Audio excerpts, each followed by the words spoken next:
तो बच्चों, आज का जो चैप्टर है वो क्लास 10th का लाइट।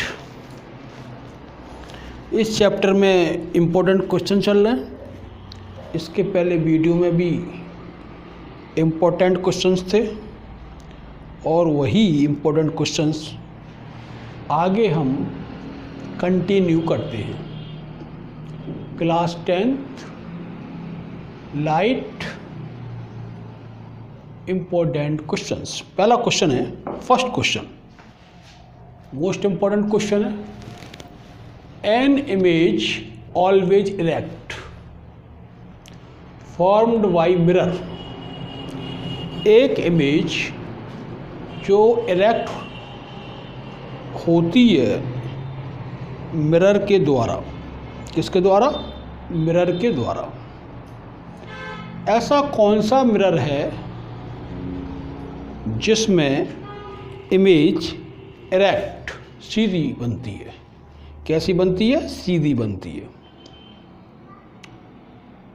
और ऑब्जेक्ट से कैसी बनती है? छोटी, डिमिनिश्ड। डिमिनिश्ड कहते हैं छोटे को।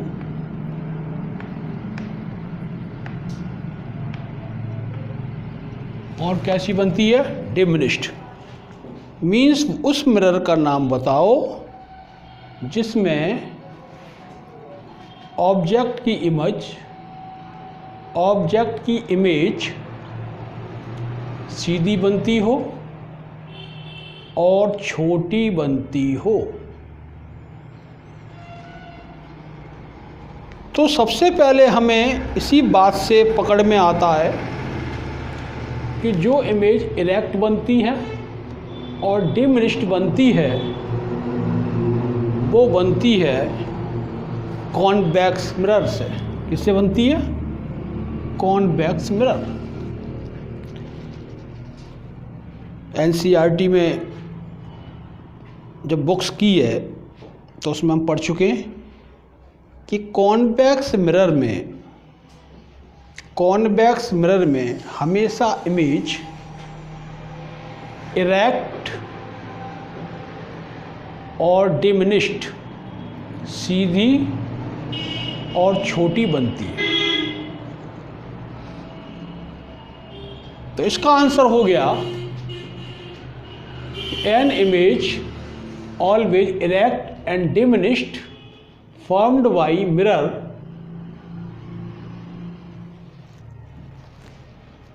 तो कौन सा मिरर है? Which mirror? अगला है why and why do we generally use this type. यहां कर लो वाई एंड वेयर।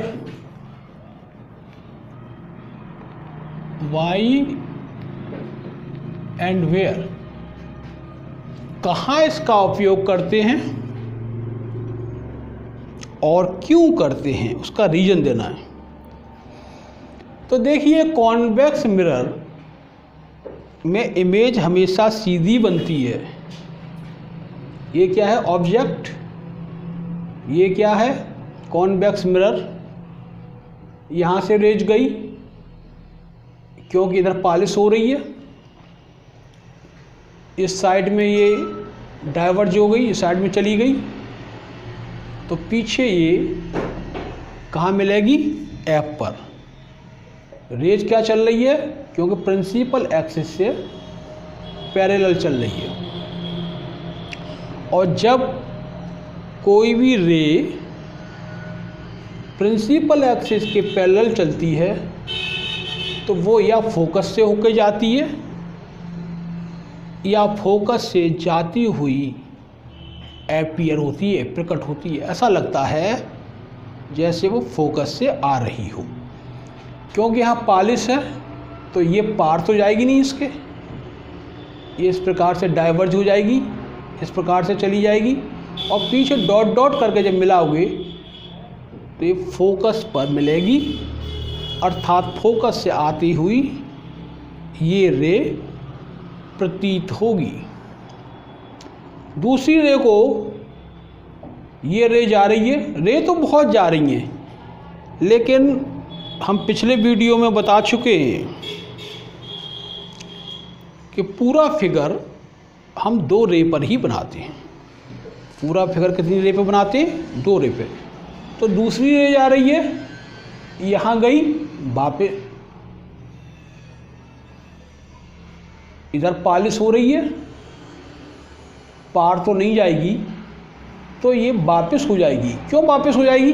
क्योंकि इसकी जो सीध है वो सेंटर ऑफ कर्वेचर में है, और सेंटर ऑफ कर्वेचर की अगर सीध में कोई भी रे जाती है तो वो कहीं से भी वापस हो सकती है। तो ये वापस हो गई। अब पीछे डॉट डॉट करके मिलाएंगे सी से। काटती कहाँ पे दोनों रे? देखो, एक रे ये आ रही है, यहाँ अपीयर हो रही है, यहाँ काटती है, तो जहाँ पे इंटरसेक्ट करती है वहीं पे बनती है तुम्हारी इमेज। तो ये इमेज बनी, कैसी बनी? छोटी बनी, मीन्स डिमिनिश्ड, इरेक्ट, और ये इमेज सीधी बनी। तो इस प्रकार से हमने देखा कि कौन वैक्स मिरर में इमेज इरेक्ट बनती है और डिमिनिश्ड बनती है। इसका यूज हम कहाँ करते हैं? इसका यूज सबसे पहले तो ये रियर व्यू मिरर कहलाता है। क्या कहलाता है? Rear view mirror. ये जो ड्राइवर के बगल में, चाहे वो कार का ड्राइवर हो,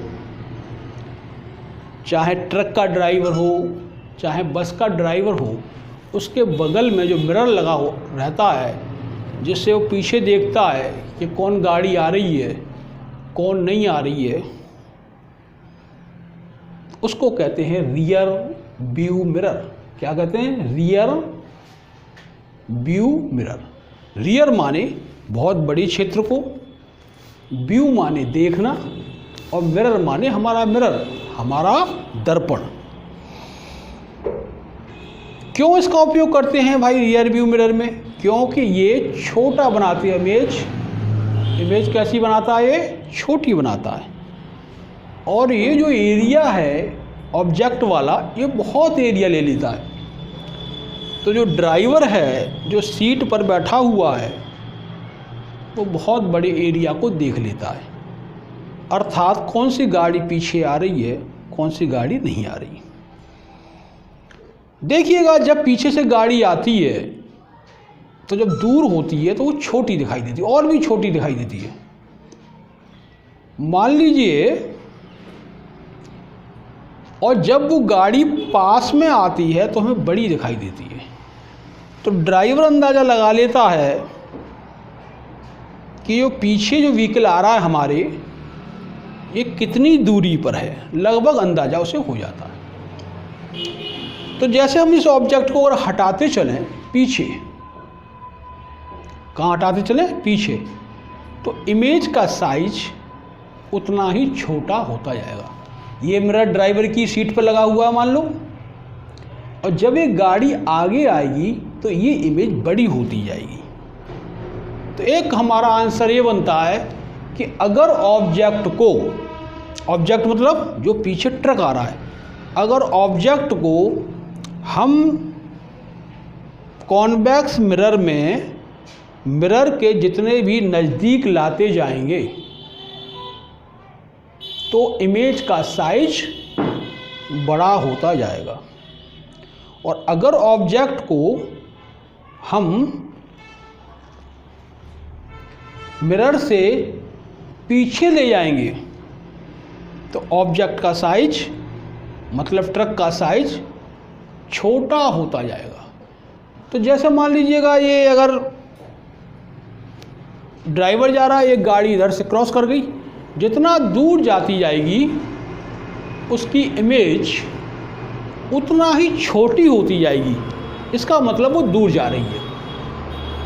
तो ये हमारा आइडिया लग जाता है, और ये सेफ्टी के पॉइंट ऑफ व्यू से बहुत अच्छा रहता है। हमारी जो सेफ्टी है वो बनी रहती है। दूसरा क्या कहते हैं, होटल्स में लगाते हैं,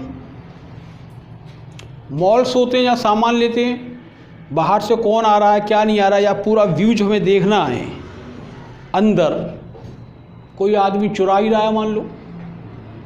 अब क्योंकि मिरर को तो ज़्यादा से ज़्यादा एरिया चाहिए, तो ये कौन सा जो कॉन्वेक्स मिरर है ये ज़्यादा एरिया को देखता है, तो हमें मालूम पड़ जाता है कि कौन क्या कर रहा है।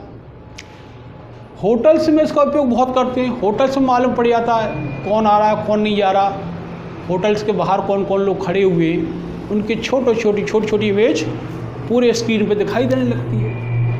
एयरपोर्ट पे भी इसका यूज करते हैं, एयरपोर्ट की सेफ्टी के लिए, एयरपोर्ट की सिक्योरिटी के लिए भी इसका उपयोग किया जाता है। आगे लिख दिया फॉर सिक्योरिटी रीजन। ध्यान रखिए कि कॉन्वेक्स मिरर दो प्रकार से यूज होता है, पहला तो रियर व्यू मिरर और second the security reasons mirror. ये हमारी सुरक्षा करता है। तो आंसर में यही पूछा वाई एंड वेयर, तो वेयर तो हम समझ गए, मॉल्स हैं, होटल्स हैं, एयरपोर्ट हैं, और वाई क्यों करता है, for security reason. Rear view mirror में हम कहाँ लगाते हैं, जो भी हमारे ऑटोमोबाइल्स हैं, जो भी व्हीकल्स हैं, जैसे ट्रक है, कार है, उसमें लगाते हैं। किस लिए लगाते हैं, it acts as rear view mirror. There are two purpose of this mirror. First is the rear view mirror, it is called the rear view mirror to see the wide range, and second is the for safety purpose, means for security reasons.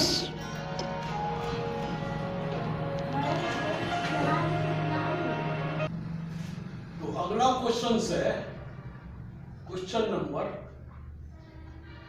2. What is meant by scattering of light? Explain. Clear sky appears blue, or sun appears reddish at sunrise. Board देखिए, तो question ये कहता है कि scattering क्या है। Scattering क्या है, वो जो क्लियर स्काई है, हमारा जो आसमान साफ है एकदम, जो क्लियर है, तो वो ब्लू क्यों दिखता है, तो वो नीला क्यों दिखता है। जबकि जब सनराइज करता है, जब सूरज निकलता है, तो वो लाल क्यों दिखता है। हमारा सन, हमारा सूरज भी तो आसमान में, लेकिन वो रेड दिखाई दे रहा है, जबकि स्काई, आसमान हमें नीला दिखाई दे रहा है। इसका रीजन क्या है। अगर 1 नंबर का आता है कि आकाश नीला क्यों दिखाई देता है, why does sky appear blue, answer is scattering of molecules, scattering. और सेकंड क्वेश्चन और आता है why does the sun appears reddish in the morning या at sunrise, सूरज लाल दिखाई देता है निकलते समय, तब भी आंसर है स्कैटरिंग। तो 1 नंबर में तुम्हें टिक कर देना है स्कैटरिंग ऑफ लाइट पर। अब समझते हैं इसको, देखिएगा जब ये सूरज निकल रहा है, सन है, तो जब ये सन ऊपर है, मतलब दोपहर में स्काई हमारा क्लियर है, साफ हमें आसमान दिखाई दे रहा है। तो यहां से जो ब्लू लाइट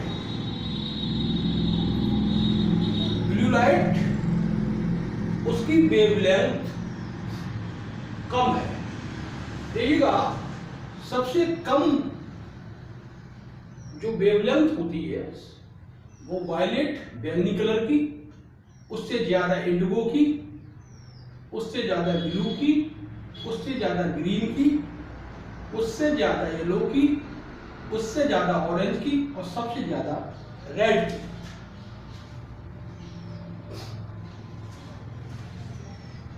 कहने का मतलब है कि जो हमें स्काई ब्लू दिखाई दे रहा है, हमें स्काई कैसे दिखाई दे रहा है? ब्लू। तो ये किस पर डिपेंड करती है?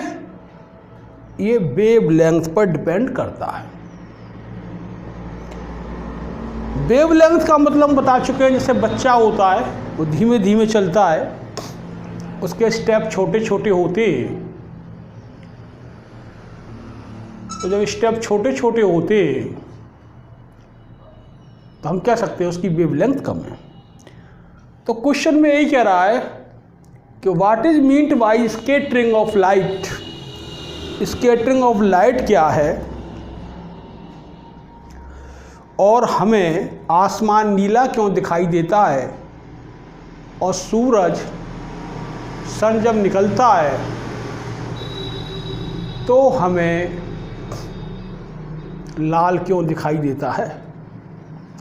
स्कैटरिंग का मतलब ये है कि जब लाइट हमारी सन से आ रही है तो बीच में मॉलिक्यूल्स पड़ते हैं, डस्ट पार्टिकल्स हैं, धूल के कण हैं, कार्बन हम कोई चीज़ जलाते हैं उसके कण हैं, और भी मॉलिक्यूल्स एटमॉस्फेयर में होते हैं। उनसे वो टकराती है। कौन टकराती है? सनलाइट। जब टकराएगी तो बिखर जाएगी। उसी बिखरने को कहते हैं स्कैटर्ड। लाइट के किसी मॉलिक्यूल से टकराना और फिर बिखर जाना,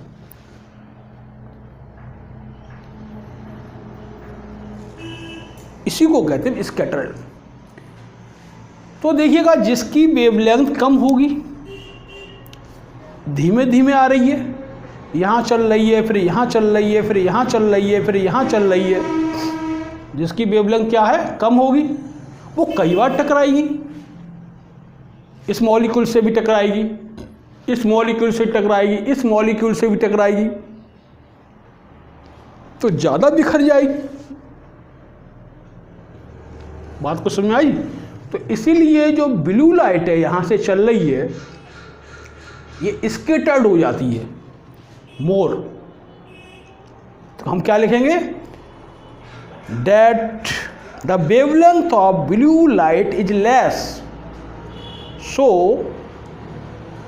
the blue light scattered in the sky and sky appears blue। चलने के लिए तो ये सन से 7 चल रही हैं, 7 कलर चल रहे हैं, BIVGYOR, विबग्योर। पिछले वीडियो में हम बता चुके हैं कितने कलर चल रहे हैं? 7 कलर्स। लेकिन बाकी की वायलेट, इंडिगो, ब्लू, अगर इन तीनों को मिला दो, तीनों की वेवलेंथ बहुत कम है, तो ये आसमान का रंग बन जाएगा, स्काई का कलर बन जाएगा।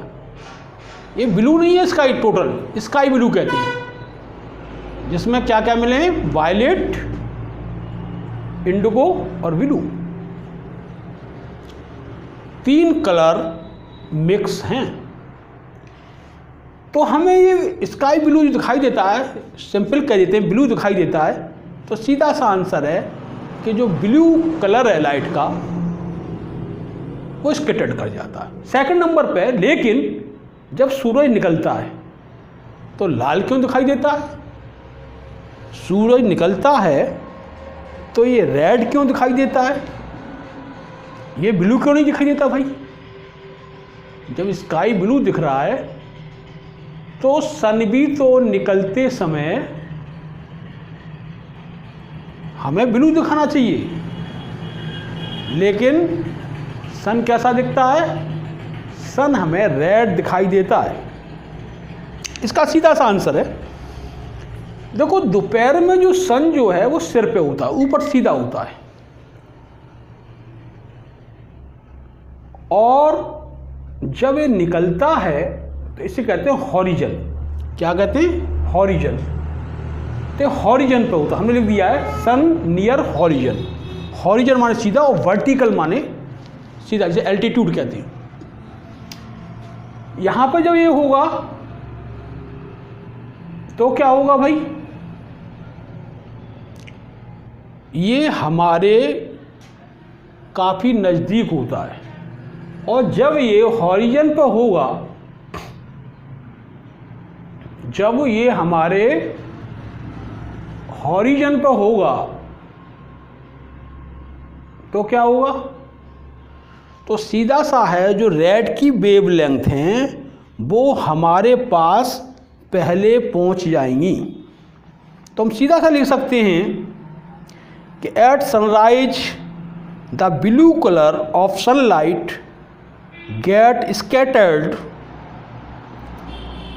Due to smaller wavelength while passing through the atmosphere। और रेड में ले सकते हैं the red component due to longer wavelength reaches us, इसलिए sun appears red.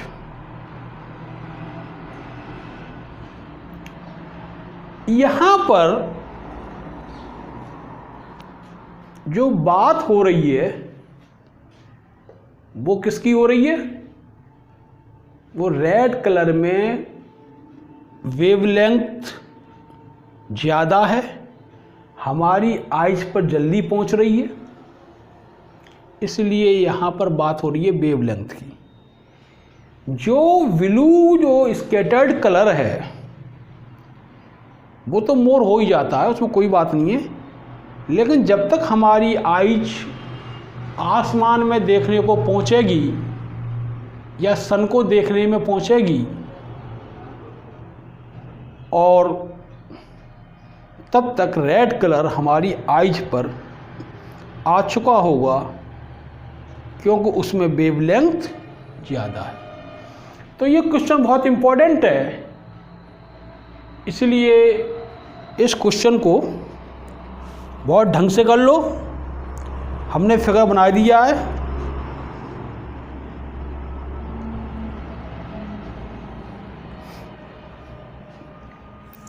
Blue scattered,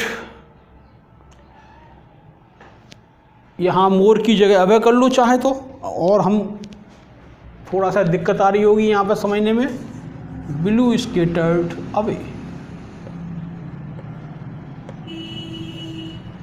मतलब जो ब्लू कलर है वो दूर दूर बिखर जाता है, और वेवलेंथ की वजह से रेड कलर हमारे पास पहुंच जाता है। नेक्स्ट क्वेश्चन है, what is power of lens? Define it's SI unit. Two lenses A and B has focal length -10 centimeter and +10 centimeter. State nature and power of lens. Which lens form magnified and virtual image? Draw a ray diagram to justify your answer. ये भी important questions है। तो देखिएगा, power lens, lens हम लगाते हैं जो हम चश्मे में लगाते हैं वही लेंस है, ये भी पढ़ चुके हैं हम। लेंस 2 टाइप्स के होते हैं, कौन कौन से होते हैं भाई? एक होता है कॉन्वेक्स लेंस। अब यहां पर हमें ये देखना है कि ये किसकी बात कर रहा है। तो पहले तो ये है कि जो लेंस के अंदर एक एबिलिटी होती है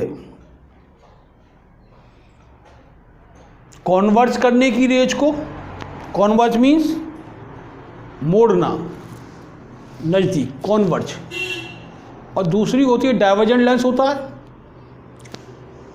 रेज को बाहर फेंक देना।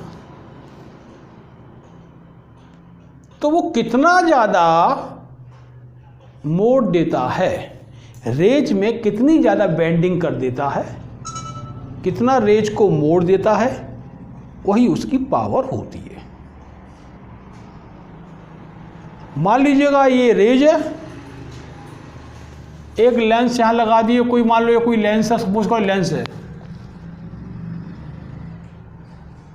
वैसे तो ये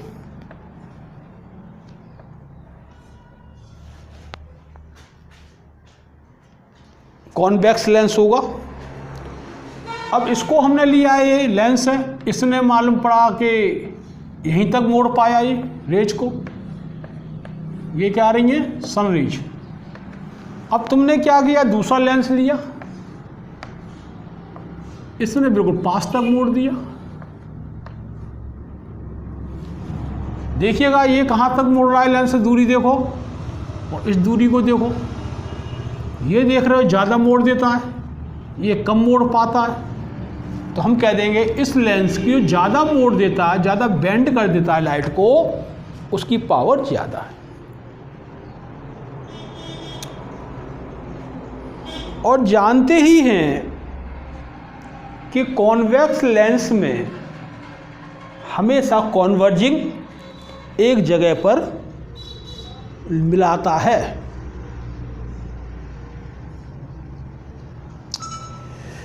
आगे क्वेश्चन करते हैं, define it's SI unit. Power की जो एसआई यूनिट होती है, ये हम लोगों को याद ही है, डायोप्टर। ये क्या होती है, डायोप्टर। जो लेंस की एसआई यूनिट होती है वो होती है डायोप्टर।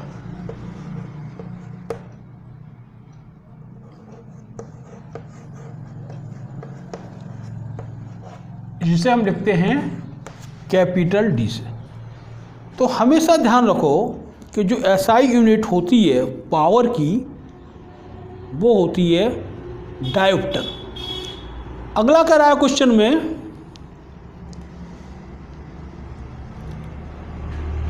ये क्या होती है, डायोप्टर। स्पेलिंग और सही कर लो अगर चाहे, वैसे तो कोई बात ही नहीं है, DIOPTRE, डायोप्टर, DIOPTRE। ये थोड़ा स्पेलिंग ध्यान रखना डायोप्टर की। कैपिटल डी क्या है, वन डायोप्टर क्या है। देखो पी का फॉर्मूला क्या होता है, P = होता है 1/F। P क्या है, लेंस की पावर है। F क्या है, लेंस की फोकल लेंथ है। लेकिन जब पावर निकालते हैं तो ये आवश्यक है कि फोकल लेंथ मीटर में होनी चाहिए। तो पावर की डेफिनेशन क्या हो गई, the reciprocal of the focal length is called power of lens. Reciprocal माने उल्टा, फोकल लेंथ का, उसे ही हम कहते हैं पावर ऑफ लेंस। मान लीजिए पूछ रहा है वन डायोप्टर की डेफिनेशन, तो देखो यहाँ वन के लिए हम क्या करेंगे, P को हमें क्या लाना है 1, ये 1D है 1, और इसको क्या कर लेंगे फोकल लेंथ को 1 मीटर, 1D = 1। तो इसकी डेफिनेशन बन जाएगी वन डायोप्टर की, if the focal length of the lens is 1 metre, if the focal length of the lens is 1 meter, then power is called 1 diopter। Simple सी language है, power is called 1 diopter। आगे question और कह रहा है कि अगर पावर -10 है,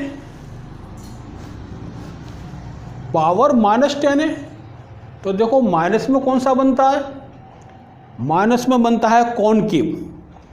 माइनस का मतलब क्या है, कॉनकेव।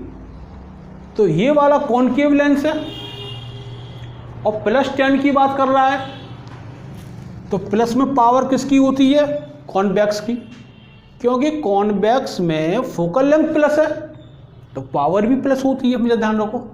कॉनकेव में हम कई बार बता चुके हैं पावर कैसी है, फोकल लेंथ कैसी है, नेगेटिव, तो पावर भी नेगेटिव होगी। ये हमेशा याद कर लो कि कॉन्वेक्स मिरर और कॉन्वेक्स लेंस दोनों की बात कर रहे हैं, इनमें फोकल लेंथ प्लस होती है, जबकि कॉनकेव मिरर और कॉनकेव लेंस दोनों में फोकल लेंथ माइनस होती है। आगे क्वेश्चंस में कह रहा है state nature and power of lens. सीधा सा है, ये हमने बता दिया है, प्लस है तो कॉन्वेक्स, माइनस पावर है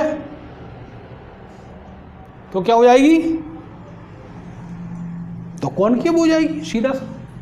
ड्रॉ द रे डायग्राम ऑफ द, इसका रे डायग्राम खींचना है, तो रे डायग्राम अभी जो पीछे दिया था लेंस का वो खींच दीजिएगा। रे डायग्राम दोनों बना ही लेते हो, कॉन्वेक्स लेंस का भी और कॉनकेव लेंस का भी वो ड्रॉ किया जा सकता। तो इस प्रकार से हमारे बहुत इंपॉर्टेंट क्वेश्चन चल रहे हैं,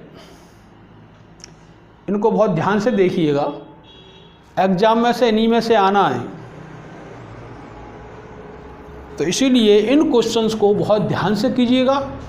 इन्हीं में से क्वेश्चंस एग्जाम्स में मोस्टली आएंगे, क्योंकि एग्ज़ाम आने वाला है शायद 27 फरवरी या 25 से स्टार्ट हो, तो इसलिए लर्न कर लो। और ये इम्पोर्टेंट कंसेप्ट्स हैं, इम्पोर्टेंट क्वेश्चंस हैं, इन पर विशेष ध्यान दीजिए। कंसेप्ट हमने क्लियर कर दिया है, लिख भी काफ़ी दिया है, इसे लर्न कीजिए। Thank you.